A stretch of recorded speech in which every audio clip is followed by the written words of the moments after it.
आज हम अपील्स को स्टार्ट करते हैं। देखिए, अपील के थोड़े से कॉन्सेप्ट को पहले समझ लेते हैं। जब भी एक सिविल सूट डिसाइड होता है तो एक जजमेंट और डिक्री पास की जाती है। जजमेंट प्लस डिक्री ये पास होती है।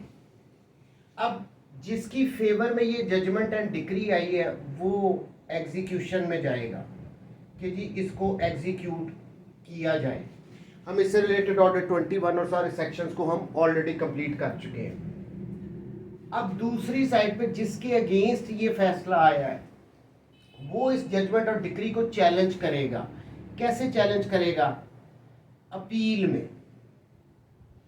वो इस फैसले और इस डिक्री के अगेंस्ट अपील फाइल करेगा। एक बात मैं और क्लियर कर दूं, देखें यहाँ पे जब हम अपील में चैलेंज करते हैं तो हमने जजमेंट और डिक्री इन दोनों को चैलेंज करना होता है। ऐसा नहीं हो सकता सिर्फ जजमेंट को चैलेंज कर दें या सिर्फ डिक्री को चैलेंज कर दें, वो कॉम्पिटेंट नहीं होगी अपील।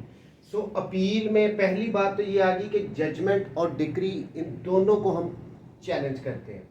सेकेंडली, ये जो अपील होती है ये बेसिकली कंटिन्यूएशन ऑफ ट्रायल है। Continuation of trial. अब इसमें मैटर ऑफ राइट भी अपील फाइल की जाती है। जैसे कि देखिए, जब भी कोई जजमेंट या डिक्री पास होती है तो एग्रीव्ड पार्टी के पास वो as a matter of right appeal file करता है, जिसको हम नॉर्मल ज़बान में फर्स्ट अपील कहते हैं। फर्स्ट अपील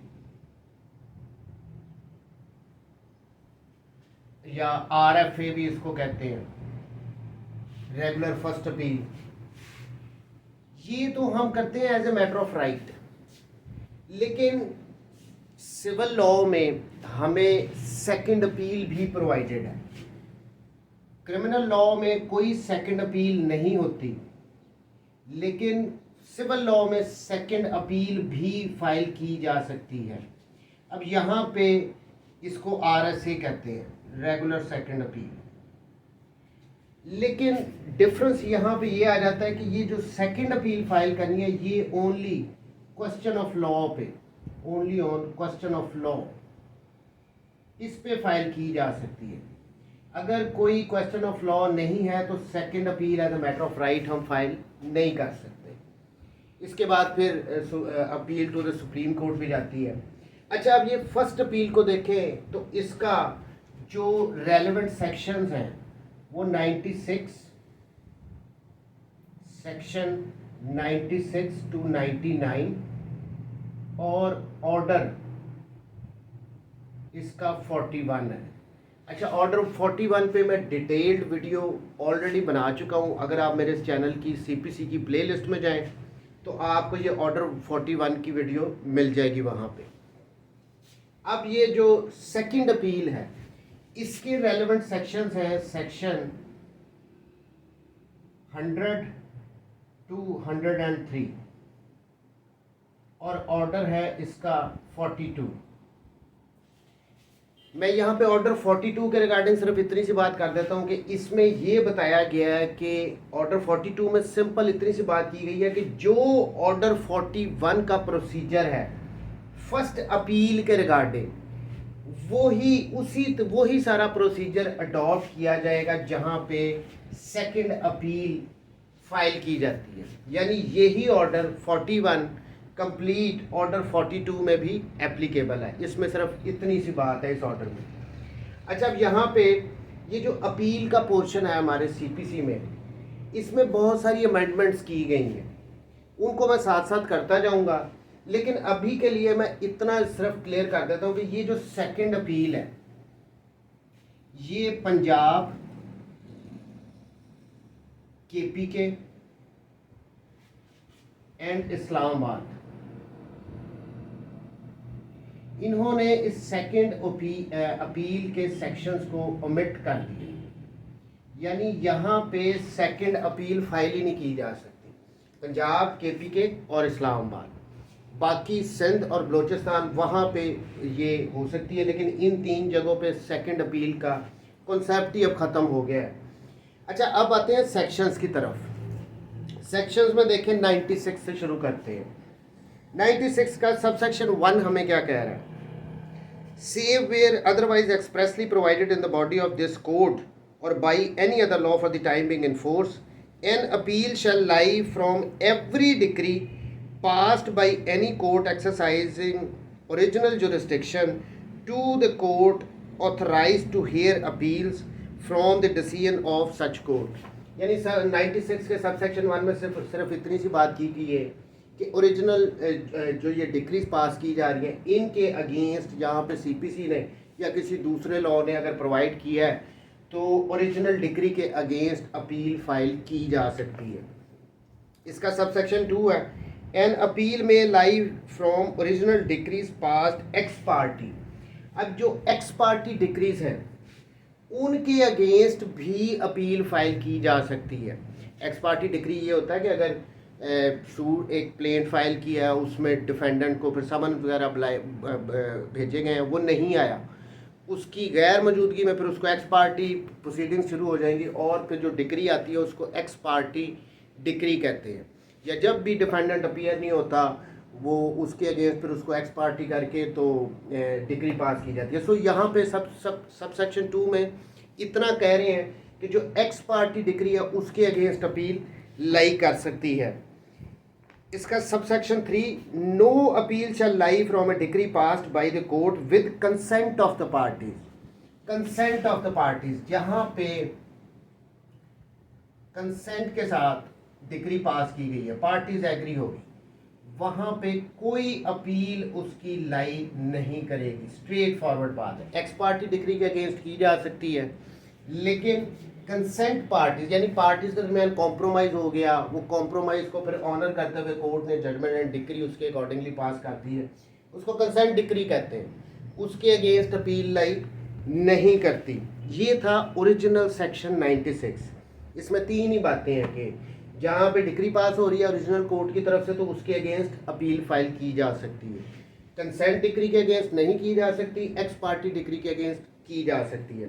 अब इसमें जो अमेंडमेंट्स की बात करें अगर, तो इस्लामाबाद कैपिटल टेरिटरी उनकी तरफ से जो अमेंडमेंट की गई है उन्होंने इस सेक्शन 96 को सब्स्टिट्यूट किया है। For section 9 the following shall be substituted namely save where otherwise expressly provided by this code or by any other law for the time being in force, an appeal shall lie to the High Court not later than 30 days from every final judgment passed by any court exercising original jurisdiction on any question of law or fact erroneously determined by the original court, and the High Court shall decide the appeal within 90 days। Islamabad में जो amendment की है उन्होंने कहा कि जो appeals हैं वो हाई कोर्ट में लाई करेंगी, और सेकंड बात उन्होंने ये कर दी कि ये अपील 30 डेज़ के अंदर फाइल की जाएगी और 90 डेज़ के अंदर इसको हाई कोर्ट डिसाइड करेगी। अच्छा, अब KPK की जो अमेंडमेंट है इसमें सेक्शन 96 में, save where otherwise expressly provided by the body in the body of this code and notwithstanding anything contained in any other law for the time being in force, an appeal shall lie to the district court। ये कह रहे हैं KPK वाले के जो original ये जो first appeal है ये लाई करेगी डिस्ट्रिक्ट कोर्ट में from the final judgment and decree passed by the civil court. जहाँ पर सिविल कोर्ट ने डिक्री पास की है तो उसके अगेंस्ट डिस्ट्रिक्ट कोर्ट में अपील लाई करेगी। While an appeal shall lie to the High Court from the final judgment and decree of the District Court while exercising original jurisdiction on any question of law or fact erroneously determined by the original court, or and the appellate court shall decide the appeal within 6 months after completion of the service of summons। यहाँ पे KPK वालों ने 2 बातें कर दी। एक तो उन्होंने ये कहा कि ये जो अपील लाई करेगी 96 के अंडर ओरिजिनल डिक्रीज के अगेंस्ट, वो सिविल कोर्ट की डिक्री के अगेंस्ट डिस्ट्रिक्ट कोर्ट में लाई करेगी, और अगर डिस्ट्रिक्ट कोर्ट ही ओरिजिनल जुरिस्डिक्शन अपनी यूज़ करके ट्रायल कोर्ट थी तो उसके अगेंस्ट जो अपील फाइल की जाएगी वो हाई कोर्ट में की जाएगी। ये KPK वालों ने, और इन्होंने भी यहाँ पे time mention final decree and 6 months.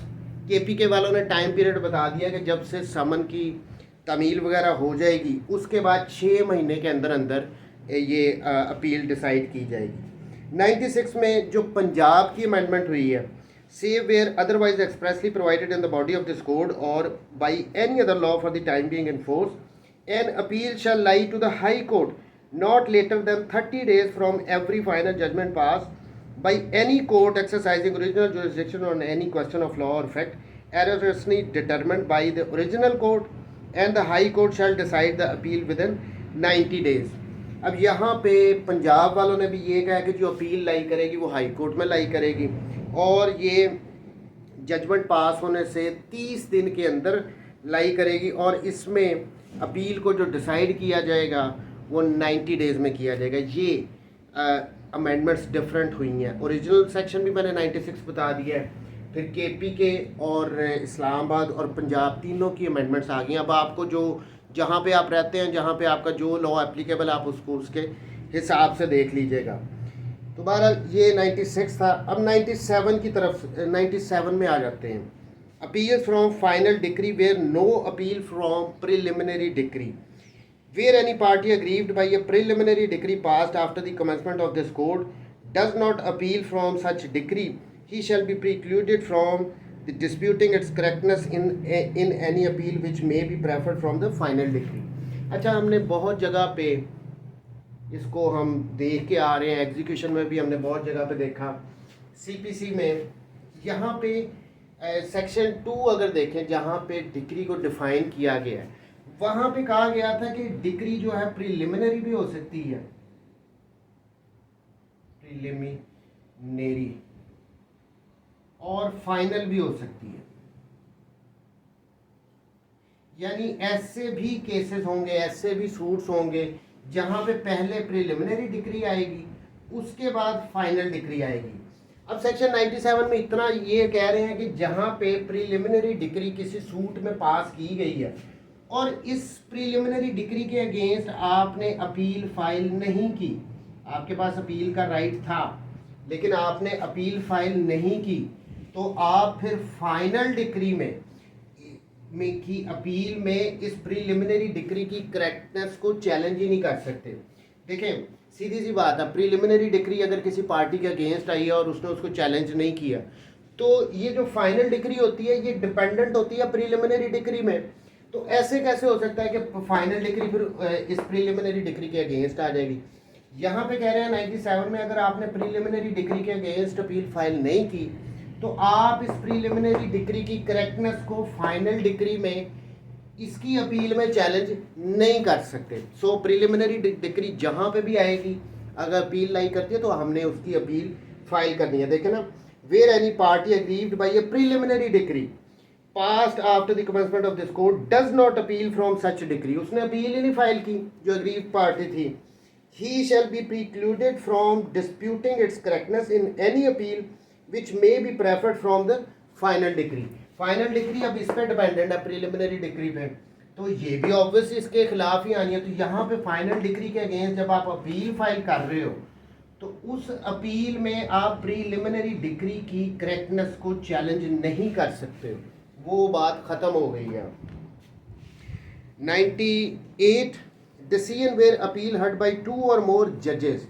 अब यहाँ पे सिचुएशन ये बता रहे हैं 98 में कि अगर तो अपील 2 या 2 से ज़्यादा जजेस सुन रहे हैं तो फैसला कैसे आएगा, ऑब्वियसली बाय मेजॉरिटी आता है। देखिए, अगर हम डिस्ट्रिक्ट कोर्ट में नॉर्मल प्रोसीजर हमारी क्या होता है, देखिए जो सिविल कोर्ट का जो भी डिक्री आती है, जजमेंट आती है, उसको डिस्ट्रिक्ट कोर्ट में चैलेंज किया जाता है। अब डिस्ट्रिक्ट कोर्ट में कभी भी बेंचेस नहीं होते, 2 या 2 से ज़्यादा जजेस नहीं होते, एक ही डिस्ट्रिक्ट जज होता है जो इसको सुनता है। लेकिन अगर हम हाई कोर्ट में जाएं तो वहाँ पे बेंचेस भी होते हैं। अब यहाँ पे जब एक बेंच सुन रहा है एक अपील को तो वो फैसला कैसे देगा, वो मेजॉरिटी से देगा। देखिए, अब इसमें भी रेशो आ जाती है, अगर तो वो ऑड नंबर्स में 3 जजेस सुन रहे हैं तो फैसला 2-1 से आ सकता है। लेकिन जब इवन नंबर में होगा तब प्रॉब्लम आ सकती है कि 2 जजेस हैं दोनों ही अगर डिफर कर रहे हैं एक दूसरे से तो फिर फैसला कैसे आएगा।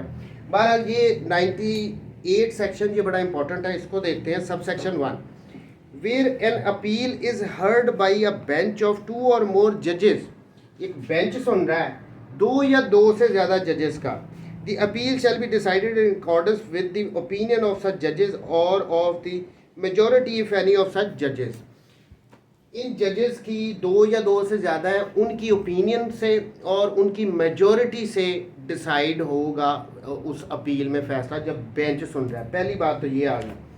Subsection 2, where there is no such majority which concurs in a judgment varying और reversing the decree appealed from such decree shall be confirmed. अब यहाँ पे कह रहे हैं कि जब मेजॉरिटी नहीं आ रही, किस बात पे नहीं आ रही, where there is no such majority which concurs in a judgment varying और रिवर्सिंग द डिक्री, के जजमेंट को वेरी करना, रिवर्स करना, इससे रिलेटेड वो कह रहे हैं कि अगर कोई मेजॉरिटी नहीं आ रही तो जो ट्रायल कोर्ट की डिक्री होगी उसको कंफर्म कर दिया जाएगा। लेकिन यहाँ पे सिचुएशन ये है कि अगर तो वो वेरिंग या रिवर्सिंग में उनका डिस्प्यूट आ गया, वो एग्री नहीं कर रहे, तो इस सिचुएशन में जो ट्रायल कोर्ट की डिक्री होगी उसको कंफर्म कर दिया जाएगा। प्रोवाइडेड दैट, अब ये प्रोवाइजो बड़ी इंपॉर्टेंट है, provided that where the bench hearing the appeal is composed of 2 जजेस belonging to a court consisting of more than 2 जजेस। जहाँ पे ये बेंच सुन रहा है एक अपील को, अब ये 2 मेंबर्स बेंच है, बेंच सुन रहा है 2 और 2 मेंबर का बेंच है, लेकिन जिस हाई कोर्ट में के ये मेंबर्स हैं वहाँ पे 2 से ज़्यादा जजेस हैं, होते हैं ना, जजेस तो बहुत ज़्यादा होते हैं, लेकिन जो अपील सुन रहा है वो 2 मेंबर बेंच है। अब यहाँ पे क्या कह रहे हैं, provided that where the bench hearing the appeal is composed of 2 जजेस belonging to a court consisting of more than 2 जजेस, द जजेस composing the bench differ in opinion on a point of law. और अगर ये 2 member bench थे, एक से फैसला आ रहा है, ये फैसला दे रहे हैं, एक जज एक ओपिनियन दे रहा है, दूसरा जज दूसरी ओपिनियन दे रहा है, 2 मेंबर बेंच था, और ये ओपिनियन अगर पॉइंट ऑफ लॉ पे है। दूसरी बात ये आ रही है कि ये 2 जजेस डिफर कर रहे हैं पॉइंट ऑफ लॉ पे, तो क्या होगा, ये पॉइंट ऑफ लॉ रेफर कर दिया जाएगा इसी हाई कोर्ट के दूसरे जजेस के पास, और उनका जो फैसला आएगा वो इनके साथ मिला के मेजॉरिटी बन जाएगी और फिर उसके अकॉर्डिंगली फैसला होगा। देखिए, provided that where the bench hearing the appeal is composed of 2 जजेस belonging to a court consisting of more than 2 जजेस एंड द जजेस composing the bench differ in opinion on a point of law. Point of law पे वो difference कर गए, 2 member bench था, 4 member bench था, equal हो गए, फैसला नहीं हो रहा, लेकिन ज़्यादा जजेस भी हैं उस हाई कोर्ट में। They may state the point of law upon which they differ and the appeal shall then be heard upon the point only by one or more other judges। तो उस हाई कोर्ट के जो दूसरे जजेस हैं, चाहे 1 या 2, जितने भी 3, उनको ये पॉइंट ऑफ लॉ रेफर कर दिया जाएगा, भी आप इस पे फैसला दे दें। And such point shall be decided according to the opinion of the majority if any of the judges who have heard the appeal including those who first heard it।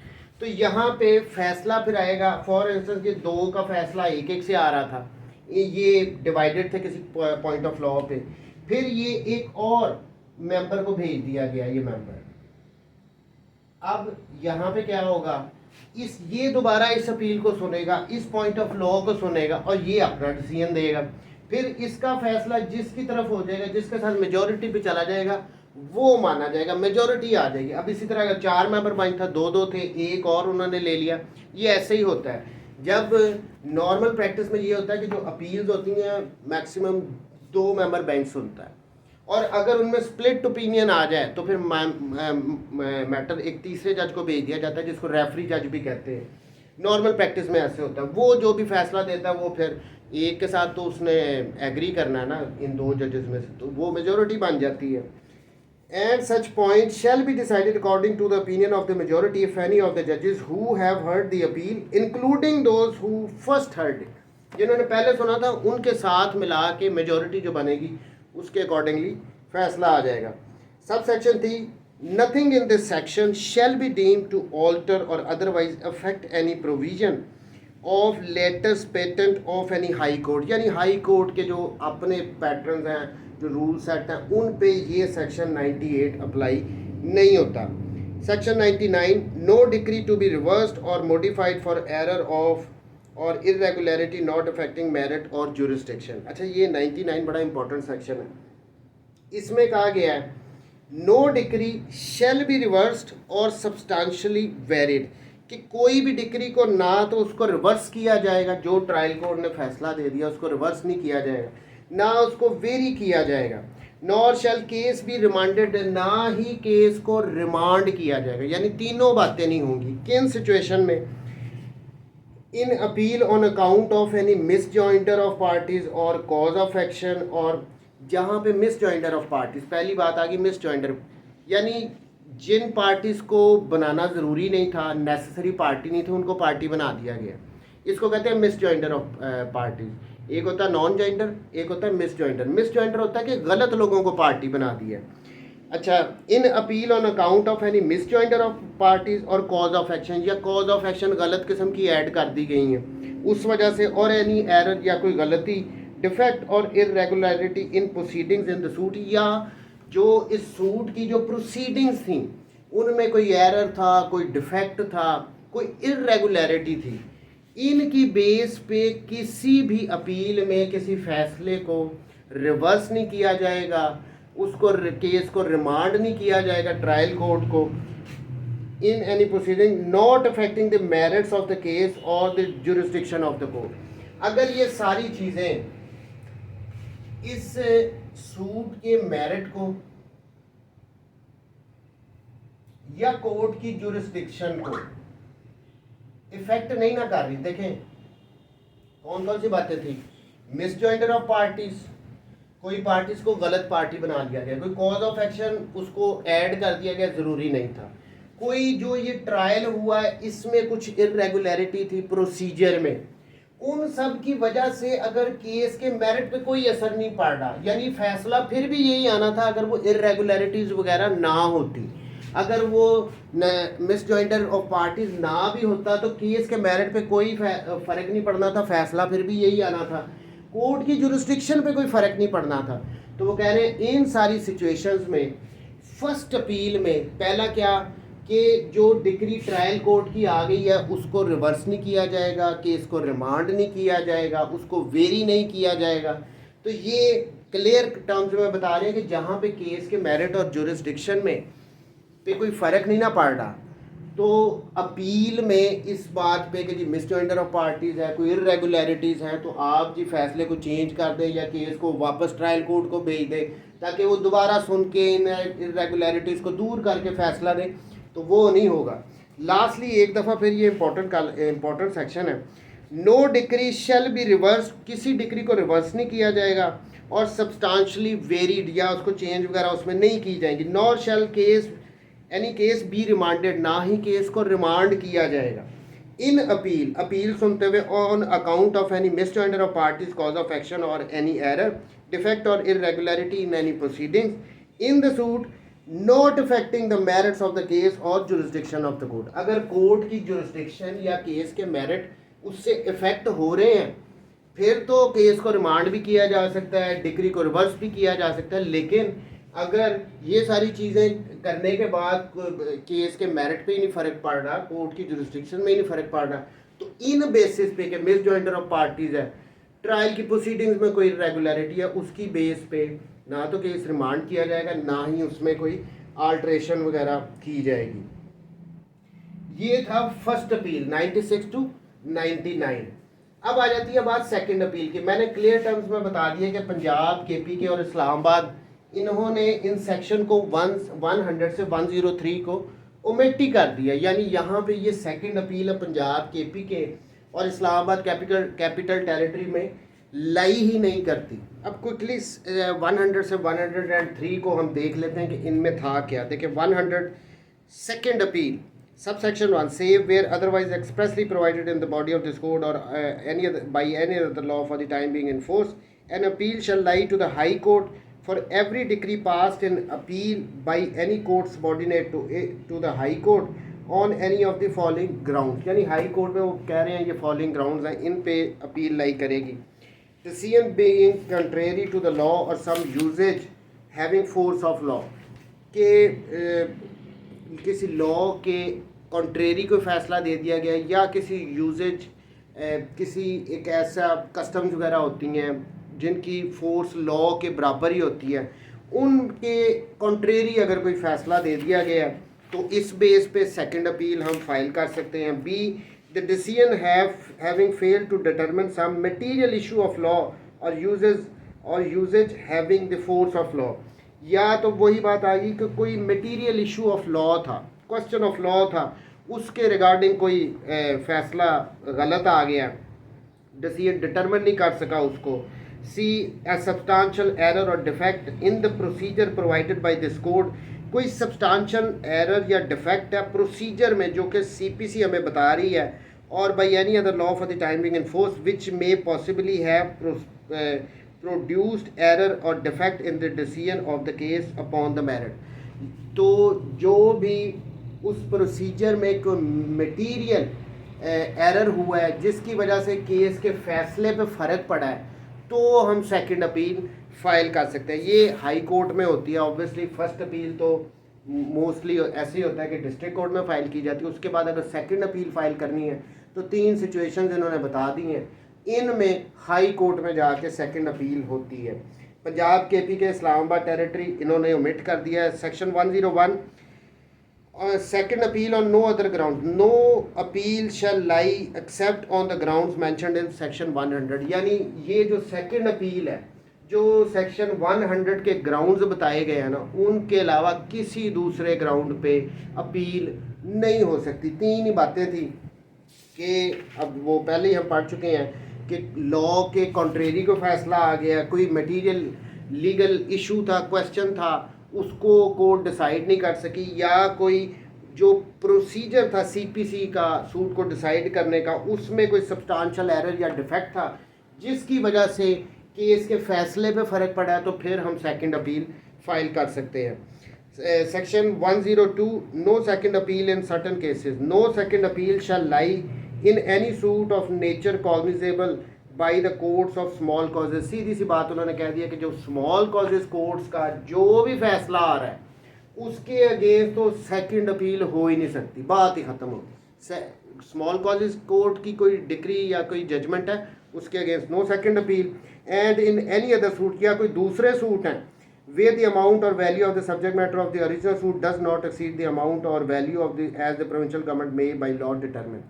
या फिर वो दूसरी बात ये कह रहे हैं कि स्मॉल कॉजेज कोर्ट के अलावा जो दूसरे सूट्स हैं उनमें जो डिटरमिन कर दी है प्रोविंशियल गवर्नमेंट ने उस सूट की वैल्यू, उससे अगर एक्सीड कर रहे हो तो फिर कोई सेकंड अपील नहीं होगी। अच्छा, अब इसमें 102 में जो बलोचिस्तान की अमेंडमेंट हुई है उसमें ये कहा गया कि no second appeal shall lie in any suit when the amount और value of the subject matter of the original suit does not exceed 25 million, यानी 25 मिलियन से ज़्यादा की अगर वैल्यू का सूट नहीं है ना तो कोई सेकंड अपील नहीं लाई कर सकती। ये बलोचिस्तान की अमेंडमेंट है कि 25 मिलियन से ज़्यादा का अगर सूट नहीं है ना तो सेकंड अपील नहीं होगी। और हमारे वैसे जनरली अब पंजाब KPK में तो वैसे ही ये सेक्शंस ओमिट हो चुके हैं। अच्छा, अब 103 power of high court to determine the issue of fact. अच्छा, अब ये बड़ा इंपॉर्टेंट सेक्शन है, ये सेकंड अपील से regarding. In any second appeal the high court may if the evidence on record is sufficient. पहली बात तो वो ये कह रहे हैं कि जब अगर हाई कोर्ट एक सेकंड अपील को सुन रही है उसमें जो एविडेंस थी वो सफिशेंट थी। डिटरमिन एनी इशू, तो वो डिटरमिन कर सकती है। Determine any issue of fact necessary for the disposal of the appeal. देखिए, हम अभी तक यहाँ पे ये पढ़ के आ रहे हैं कि second appeal only question of law पे होगी। 3 बातें हमें सेक्शन 100 में बता दी गई थी। 103 में काइंड ऑफ इसकी एक्सेप्शन है कि जहाँ पे एविडेंस सफिशेंट है और कोई क्वेश्चन ऑफ फैक्ट है उसको भी डिसाइड करना ज़रूरी है सेकंड अपील को डिसाइड करने के लिए, तो हाई कोर्ट सेकंड अपील में उसको भी डिसाइड कर सकती है। देखिए, in any second appeal the high court में if the evidence on record is sufficient, evidence complete है, सफिशेंट है, determine any issue of fact necessary for the disposal of the appeal. तो अगर तो ये सेकंड अपील को decide करने के लिए ज़रूरी है कि किसी क्वेश्चन ऑफ फैक्ट को भी यहाँ पे हाई कोर्ट डिसाइड करे तो वो कर सकती है, लेकिन उसके लिए शर्त ये है कि एविडेंस जो है वो सफिशेंट होनी चाहिए, which has not been determined by the lower court, जिसको उस क्वेश्चन ऑफ फैक्ट को जो कि नेसेसरी था उसको या तो ट्रायल कोर्ट ने अगर डिसाइड ही नहीं किया, or which has been wrongly determined by such court by reason of any illegality, omission, error और defect as referred in sub. दूसरी सिंपली इसमें ये कहा गया सेकंड अपील में क्वेश्चन ऑफ लॉ ने डिटरमिन होना है, इसकी बेस पे ही हम अपील फाइल कर सकते हैं। लेकिन अगर कोई एक ऐसा क्वेश्चन ऑफ फैक्ट है, कोई एक ऐसा फैक्ट है जिसको ज़रूरी है कि डिसाइड किया जाए, जिसको ट्रायल कोर्ट ने डिसाइड नहीं किया या इसको गलत तौर पे डिसाइड कर दिया है, लेकिन इस सेकंड अपील की डिस्पोजल के लिए ज़रूरी है कि उस फैक्ट को भी डिसाइड किया जाए, और अगर एविडेंस सफिशेंट है तो कोर्ट, हाई कोर्ट उस क्वेश्चन ऑफ फैक्ट को, उस इशू ऑफ फैक्ट को भी डिसाइड कर सकती है। 103 में ये था। अच्छा, अब आ जाते हैं अपील फ्रॉम ऑर्डर। देखिए अभी तक जो हम पढ़ के आ रहे हैं ये सूट में जजमेंट एंड डिक्री पास हुई है, उसके अगेंस्ट फर्स्ट अपील या सेकंड अपील। अब इस सूट में कुछ ऐसे ऑर्डर्स भी होंगे जिनके रिगार्डिंग अपील फाइल है, ये अपीलेबल ऑर्डर्स होंगे, अपीलेबल ऑर्डर्स। कुछ ऐसे, हर दावे में कुछ ऐसे ऑर्डर्स भी होते हैं जिनके अगेंस्ट हम अपील फाइल कर सकते हैं। अब हमें कैसे पता लगेगा कि कौन से ऐसे ऑर्डर्स हैं जिनके अगेंस्ट अपील फाइल की जा सकती है? तो बड़ा क्लियरली इसमें सेक्शन 104, इससे रिलेटेड सेक्शन 104 प्लस ऑर्डर 43। मैं ऑर्डर 43 पे ऑलरेडी बड़ी डिटेल्ड वीडियो बना चुका हूँ, वो मेरी आप सीपीसी की अगर प्लेलिस्ट में जाएंगे तो वहाँ पे आपको मिल जाएगी ऑर्डर 43 पे। अच्छा, अब ये सेक्शन 104 और ऑर्डर 43 में एक लिस्ट बताई गई है। उस लिस्ट में ये बताया गया है कि कौन से ऐसे ऑर्डर्स हैं जिनके अगेंस्ट अपील फाइल की जा सकती है, यानी कौन से अपीलेबल ऑर्डर्स हैं। An appeal shall lie from the following order and save as otherwise provided by in the body of this code or any other law for the time being enforced from no other orders। अब ये subsection 1 में clearly बता रहे हैं कि ये हम नीचे जो ऑर्डर्स बता रहे हैं इनके अगेंस्ट आप अपील फाइल कर सकते हो। इन the body of the code order 43 है, मैं दोबारा कहता हूँ ऑर्डर 43 में एक बड़ी लेंथी लिस्ट बताई गई है कि कौन से ऐसे ऑर्डर्स हैं जिनके अगेंस्ट अपील फाइल की जा सकती है। प्लस उसके साथ 104 में भी कुछ 5-6 सेक्शंस बताए गए हैं जिनमें अगर ऑर्डर पास होता है तो अपील फाइल की जा सकती है। फॉर इंस्टेंस अब एफ में बता रहे हैं ऑर्डर अंडर सेक्शन 35 है, ये जो कंपनसेटरी कॉस्ट होती है उसके अगेंस्ट अपील फाइल की जा सकती है उस ऑर्डर के against. An order under section 47 यानी जो एग्जीक्यूटिंग कोर्ट है अगर उसके दरमियान उसमें कोई एप्लीकेशन फाइल की जाती है, कोई पार्टी कोई ऑब्जेक्शन रेज करती है और उस ऑब्जेक्शन पे कोई ऑर्डर आ जाता है उस एप्लीकेशन पे अंडर सेक्शन 47, तो वो ऑर्डर जो होगा वो अपीलेबल होगा। फिर एफ आ गया, इसमें 91 और 92 refusing leave to institute a suit, ये अगर ऑर्डर आएगा इसके अगेंस्ट अपील फाइल की जा सकती है। एन ऑर्डर अंडर सेक्शन 95 उसके अगेंस्ट अपील फाइल की जा सकती है। 95 ये होता है कि अगर किसी को बिफोर जजमेंट डिफेंडेंट को अगर रॉन्गफुली अरेस्ट करवा लिया जाए या उसको उसकी प्रॉपर्टी को अटैच करवा लिया जाए बिफोर जजमेंट ड्यूरिंग ट्रायल, तो जो वो ऑर्डर आ रहा है 95 वाला उसमें जो भी कंपनसेटरी कॉस्ट वगैरह डाली जा रही है, जो ऑर्डर पास हो रहा है उसके अगेंस्ट आप अपील फाइल कर सकते हैं। एच में आ जाए an order under any of the provisions of this code imposing a fine, को फाइन वगैरह अगर लग रहा है तो उसके अगेंस्ट हम अपील फाइल कर सकते हैं। I an order made under rules from which an appeal is expressly allowed by the rules, तो उनके ये 43 वाले जो है उसमें जो लिस्ट बताई गई है वहाँ पे उनके अगेंस्ट भी हम अपील फाइल कर सकते हैं। Subsection 2, no appeal shall lie from any order passed in appeal under this section.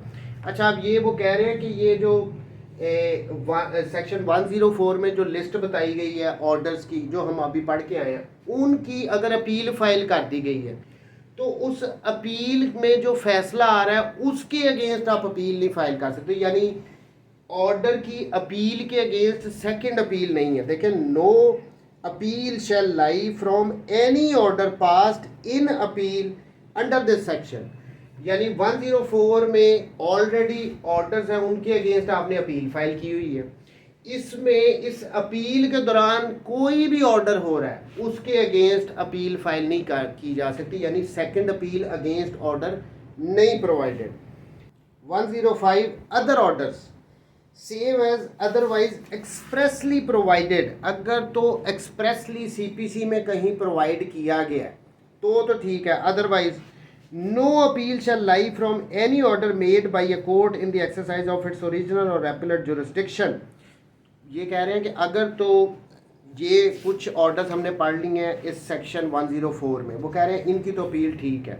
इसके अलावा जो दूसरे ऑर्डर्स हैं उनके बारे में क्या, वो कह रहे हैं कि अगर तो जो दूसरे ऑर्डर्स हैं उनके बारे में सीपीसी में कहीं मेंशन किया है तो फिर तो आप उनके अगेंस्ट अपील फाइल कर सकते हो। बट जनरल रूल ये है, देखें, same as otherwise expressly provided no appeal shall lie from any order made by a court in the exercise of its original or appellate jurisdiction, चाहे वो trial court है चाहे वो एपेलेट कोर्ट है, वो उसमें जो भी ऑर्डर्स वगैरह पास कर रहे हैं वो अपीलेबल नहीं होंगे। हाँ, अगर तो एक्सप्रेसली सीपीसी में कहीं कहा गया है तो भाई उनके अगेंस्ट आप अपील फाइल कर सकते हो। इसको और ज़्यादा सिंपल करके ऑर्डर्स के अगेंस्ट अपील किन के फाइल हो सकती है, इसको आप सिंपल जहन में इस तरह रखें। सेक्शन 104 इसमें जो ऑर्डर्स बताए गए प्लस ऑर्डर 43 इसमें जो लिस्ट बताई गई है, उसके अलावा जितने भी ऑर्डर्स हैं ना वो अपीलेबल नहीं हो, सिर्फ ये 104 और 43 वाले ऑर्डर जो हैं वो ही अपीलेबल हैं। But where a decree is appeal from, जहाँ पे एक डिक्री को अपील उसके अगेंस्ट फाइल की गई है, एनी एरर डिफेक्ट और irregularity in any order affecting the decision of the case may be set forth as a ground of objection in the memorandum of appeal. लेकिन वो कह रहे हैं कि अगर कोई एक ट्रायल कोर्ट में या एपेलेट कोर्ट में कोई एक ऐसा but where a decree is appeal from any order, लेकिन वो कह रहे हैं जहाँ पे कोई किसी भी डिक्री के अगेंस्ट आपने अगर कोई अपील फाइल की है, एक डिक्री के जनरल रूल हम क्या पढ़ के आ रहे हैं कि जो दूसरे ऑर्डर्स हैं वो अपीलेबल नहीं है, उनके अगेंस्ट हम सेपरेट इस तरह अपील नहीं फाइल कर सकते। लेकिन कह रहे हैं कि जहाँ पे आपने किसी डिक्री के अगेंस्ट अपील फाइल की है और उसमें कोई एक ऐसे ऑर्डर्स पास हो चुके हैं जो कि जिनमें कोई इरेगुलरिटीज़ थी जिसकी वजह से उस केस के फैसले पे कोई इफ़ेक्ट आया उस गलत ऑर्डर की वजह से, तो आप अपील का उसको एक ग्राउंड ज़रूर बना सकते हो। ये तो नहीं कि अगर उसके अगेंस्ट अपील प्रोवाइडेड नहीं है तो आप अपील फाइल कर दो, अपील नहीं आप फाइल कर सकते, लेकिन जो आपने अपील फाइल की हुई है उसमें उसको ऑब्जेक्शन ले सकते हो उस ऑर्डर के अगेंस्ट। बट अच्छा, मैं दोबारा इसको कर देता हूँ। Save as otherwise expressly provided no appeal shall lie from any order made by a court in the exercise of its original or appellate jurisdiction. General rule आ गया, नहीं कर सकते हो, 104 और 43 की लिस्ट से बाहर आप नहीं जा सकते हो। But where decree is appeal from any error, कोई डिक्री पास की गई है उसमें कोई अगर एरर हुआ है, कोई डिफेक्ट है, कोई इरेगुलरिटी है किसी ऑर्डर की जिसकी वजह से affecting the decision of the case, case का जो डिसीजन है वो इफेक्ट हो गया उस गलत ऑर्डर की वजह से, may be set forth as a ground of objection in memorandum of appeal. तो आप अपनी अपील में उस गलत ऑर्डर को एज ऑब्जेक्शन एक ग्राउंड उसका ले सकते हो कि जी ये ऑर्डर गलत हुआ था जिसकी वजह से हमारा फैसला ही केस में गलत आ गया।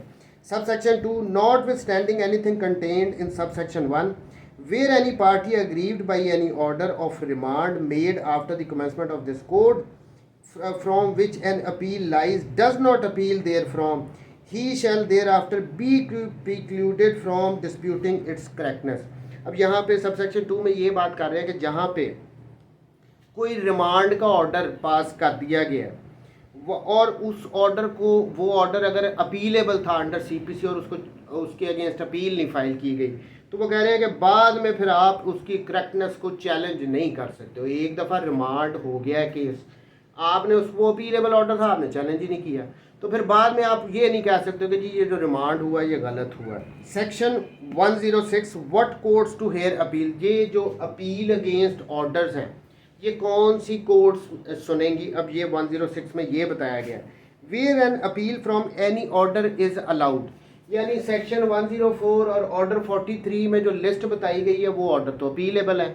अब इनकी अपील कहाँ पे होनी है? It shall lie to the court to which an appeal would lie from the decree in the suit in which such order was made।